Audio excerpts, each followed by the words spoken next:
These wetlands are home to 1,000 different plants and over 4,000 animal species. The best known of the birds is the pelican. Its huge, pouched bill makes it instantly recognizable anywhere in the world.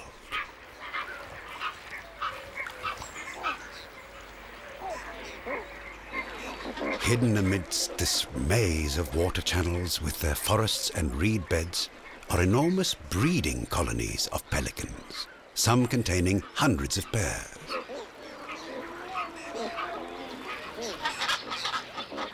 Two pelican species are found in the delta, the Dalmatian pelican and these white pelicans. Every summer, 4,000 breeding pairs fly north from Africa to nest in the Danube delta. Pelican nests are untidy, and chicks depend on their parents for 14 weeks, a long time for a bird.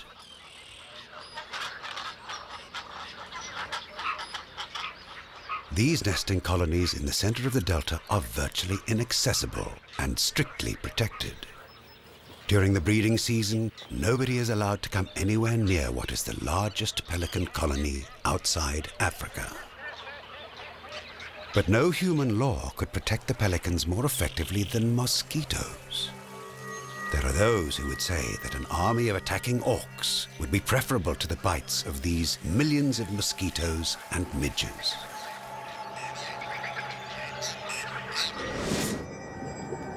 But these mosquitoes play a key role in the delta's ecosystem.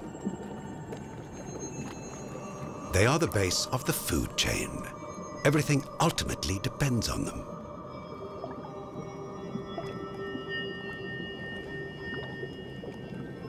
The biomass of mosquitoes in the Danube Delta is awe-inspiring. It's greater than that of all the other animals put together. It's the reason millions of birds flock here every year.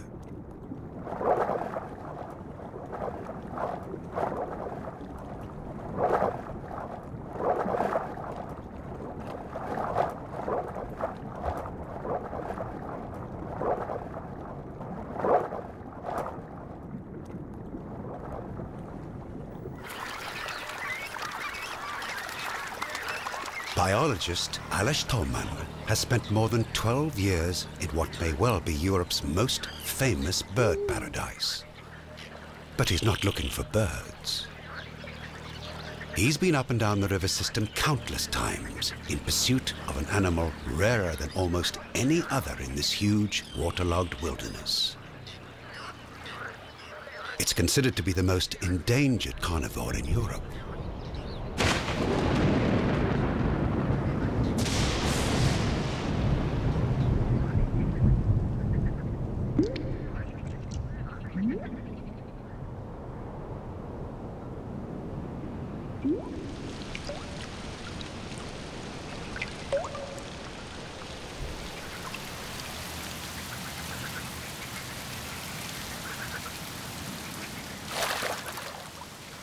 Aleš Tolman is searching for the European mink, a shy, cryptic animal belonging to the marten family. The species was pushed to the edge of extinction when some of the larger, imported American minks escaped from fur farms and established wild populations too dominant for the native European minks. The Danube Delta may very well be their last refuge. In the summer months, when food is readily available, European minks occasionally venture out, but only at night.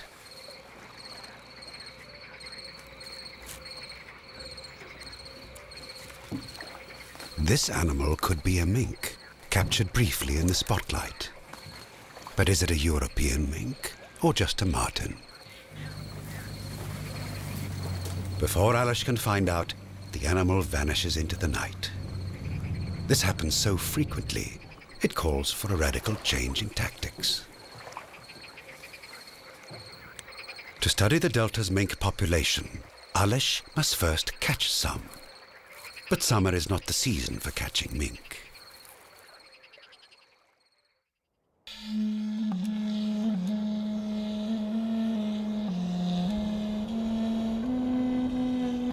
Now, winter has set in. The lakes are frozen. Life seems to have come to a standstill. But only at first glance. Migratory birds from the Arctic have arrived to spend the winter here. The cold is far less intense than above the Arctic Circle, and the birds are able to find enough food here.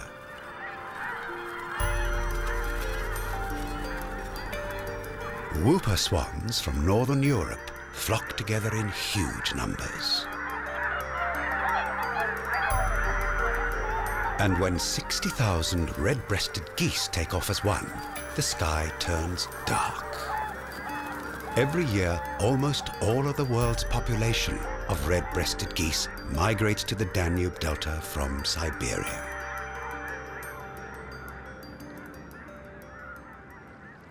Human beings are the rarest species here. This is the least densely populated region in Europe. Tourists only come in spring and summer, and UNESCO has declared the entire area a biosphere reserve. For the few permanent human residents, winter is harvest time. Fish and reeds earn them a modest income. In winter, the fishermen are allowed large catches. But from spring onwards, a rigorous quota is strictly enforced to protect breeding stocks.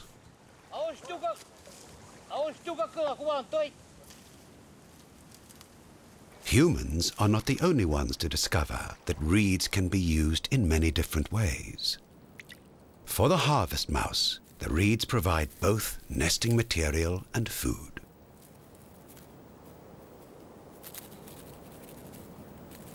These tiny rodents are about 2 inches long and weigh less than half an ounce. An ideal size when you have to move up, down, and across reed stalks all day long. Their tail is longer than their body, but it needs to be. As the mice move back and forth across the shaky and unstable stalks, they often need a safety rope. Sometimes the mouse even grabs the stalk with its tail and hangs upside down.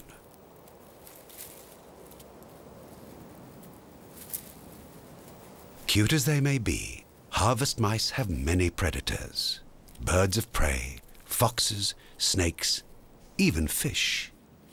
And the rare European mink also has them on its menu. Alashtoman's search continues. In winter months, the minks must also hunt by day, making it easier to observe and possibly catch one.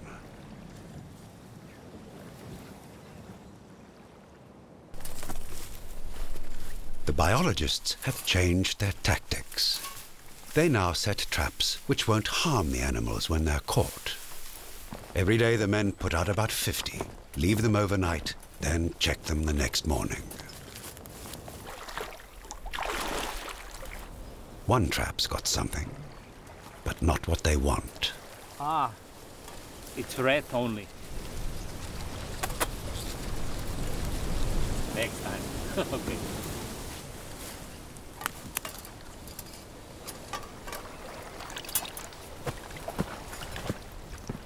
The men proceed to the next trap.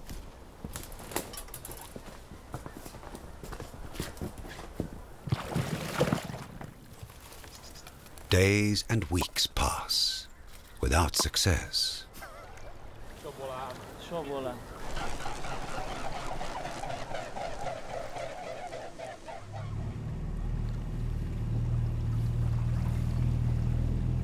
Another day, another try. There are not many traps left to be checked now. Hopefully, there'll be no more rats.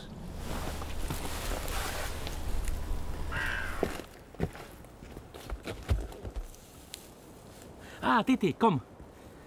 Mink. Excellent. Titi, look, we have mink. Ah. And then at last, a mink. Alashtoman has a broad smile on his face, but the captured mink probably isn't so happy.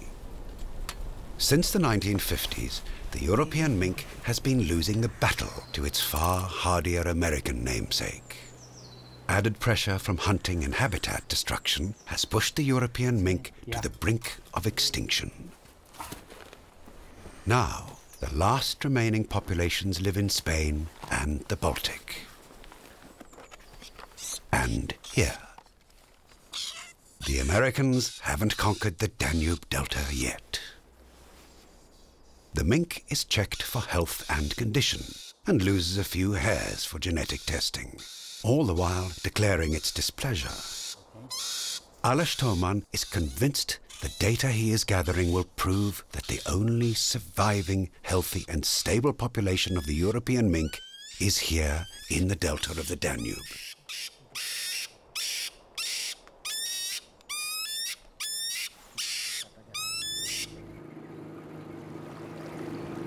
All in all, it was a good day.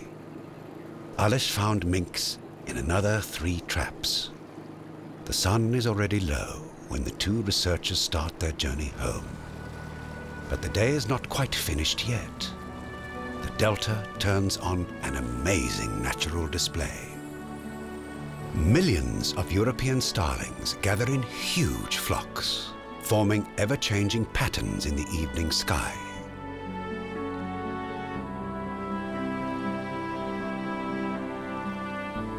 The flock hangs in the air, then shifts and changes. For the birds, it's time to find a roosting site for the long, cold night.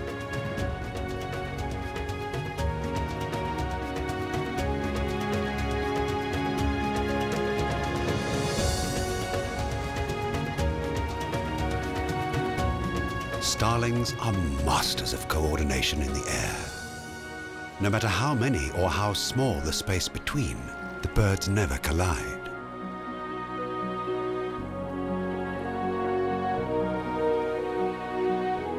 One minute, they look like smoke. Then without any effort, they change into some pulsating superorganism seemingly from another world.